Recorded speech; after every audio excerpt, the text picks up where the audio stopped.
Audio Jungle. Audio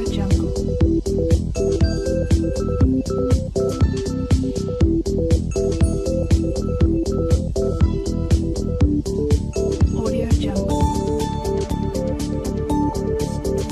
Audio Jungle.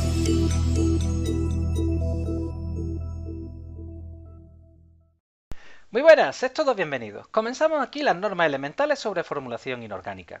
Estas normas nos van a permitir establecer los nombres y las fórmulas de los compuestos químicos de forma unívoca y sin ambigüedad, siguiendo la normativa que establece la UPAC, la Unión Internacional de Química Pura y Aplicada, con la última normativa del año 2005.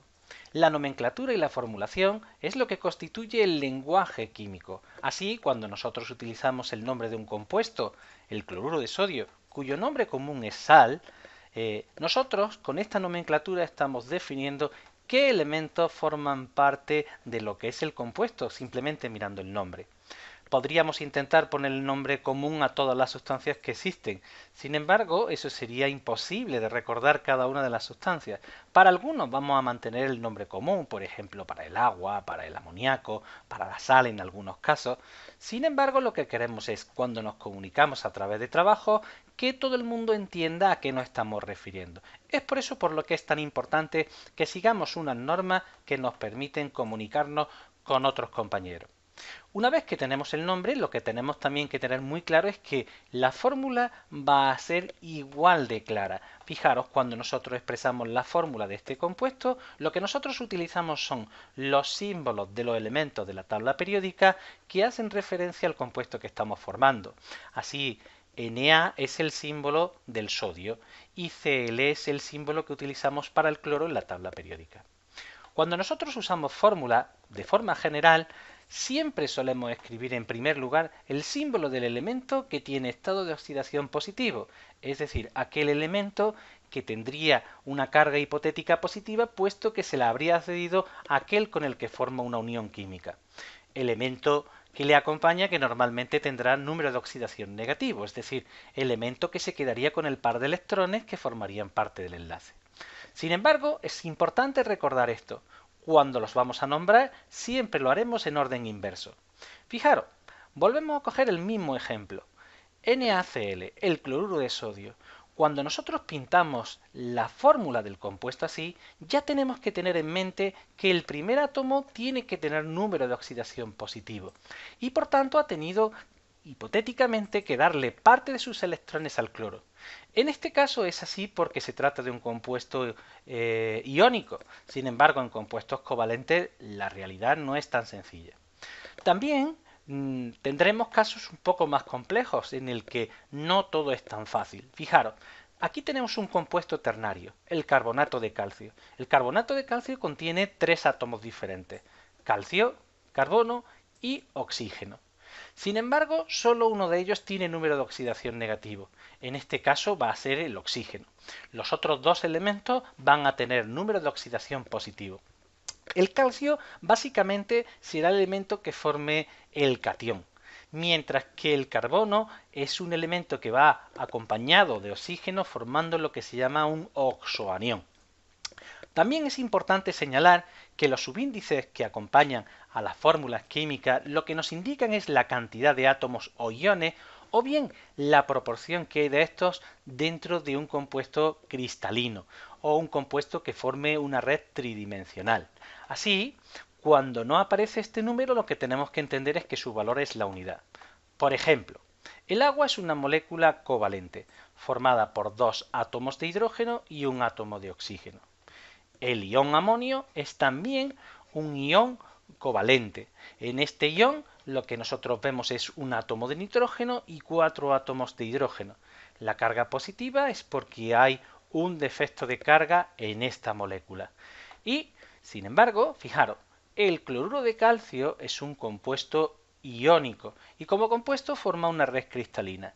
Y lo que nosotros podemos decir cuando vemos el 2 acompañando al cloro es que en la estructura de este compuesto lo que podremos establecer es que por cada átomo de calcio o cada ion calcio que hay en la estructura cristalina tiene que haber 2 iones cloruro también en la estructura cristalina.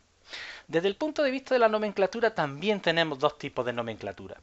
Una es llamada de composición y estequiométrica, y lo que hace referencia es que a la composición directamente del compuesto, lo que hemos visto hasta ahora, es decir, nos dice qué átomos y en qué proporción están actuando dentro de lo que sería el compuesto químico.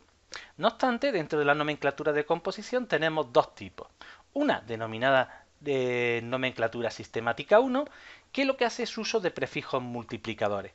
Aquí no hay ambigüedad, lo que nosotros establecemos es con unos prefijos mono, di, tri, treta, penta, el número de átomos que forman parte de lo que sería el compuesto químico. Por ejemplo, fijaros, este compuesto químico es una molécula que contiene 2 átomos de nitrógeno y 5 átomos de oxígeno. Y lo que nosotros vemos cuando vemos el nombre, que ya aprenderemos cómo se hace, es que contiene unos prefijos multiplicadores penta, para decir que tenemos 5 átomos de oxígeno, y di para decir que tenemos 2 átomos de nitrógeno. En muchas ocasiones, cuando tenemos el término mono, no va a ser necesario si no hay ambigüedad. Normalmente la nomenclatura sistemática 1 de prefijos multiplicadores es muy común para compuestos no metálicos, es decir, en el que aparecen combinaciones de elementos no metálicos como estáis viendo aquí. Sin embargo, también en nomenclatura de composición existe una nomenclatura sistemática 2 en la cual se emplean números romanos para expresar el número de oxidación de elementos diferenciador. ¿Qué quiere decir esto? Pues que tenemos elementos que pueden actuar con más de un número de oxidación, como veremos en el apartado siguiente, y entonces nosotros tendremos que especificarlo. Pero es muy importante recordar esto. Solo usaremos el número de oxidación con números romanos, ¿vale?, cuando el elemento tenga más de una valencia. Si no, no se indica. Ojo, y será incorrecto el hacerlo. Fijaros el siguiente caso. Mirad, en este caso nosotros hemos visto que tenemos 2 átomos de nitrógeno, 5 átomos de oxígeno. Si quisiéramos nombrarlo según la nomenclatura sistemática 2, lo que nosotros nos dicen aquí, viendo aquí, es que el número de oxidación es más 5. Sin embargo, el nitrógeno tiene 5 números de oxidación diferentes. Como nosotros queremos aclarar cuál es el número de oxidación, nosotros cuando demos su nombre tendríamos que decir óxido de nitrógeno 5. Y con este 5 estamos diciendo que el nitrógeno en este momento está usando el número de oxidación 5. ¿Por qué no hablamos del oxígeno? Bueno, pues ya veremos más adelante que el oxígeno en este tipo de compuestos siempre usa el número de oxidación menos 2. Y por tanto, como no hay ambigüedad, no hay nada que contar de él. Sin embargo, fijaros, cuando tenemos un caso similar, tenemos un átomo de oxígeno y 2 átomos de sodio, el sodio en este caso está usando el número de oxidación más 1. Pero el sodio solo tiene un número de oxidación en su grupo, que es el más 1. Y por tanto, no hay diferenciación, no hay que establecer. Así, este compuesto se llama simplemente óxido de sodio. No se nos puede ocurrir intentar ponerle de nombre óxido de sodio 1, puesto que el compuesto estaría incorrecto y se tacharía por completo. También nos podemos encontrar con una nomenclatura que es tradicional, que venimos arrastrándola, y como se emplea muchísimo con oxoácidos y con oxoaniones, la vamos a conservar. Si bien para este tipo de sustancias ya también se desarrolló una nomenclatura de composición estequiométrica, es tan habitual usarla que la vamos a seguir manteniendo y además será la que utilicemos en clase.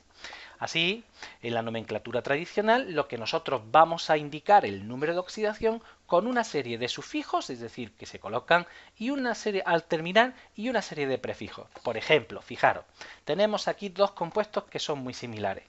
Fijaros que en uno, el cloro, tienen un átomo de hidrógeno, un átomo de oxígeno, un átomo de hidrógeno, un átomo de oxígeno, y en los dos casos 2 átomos de cloro.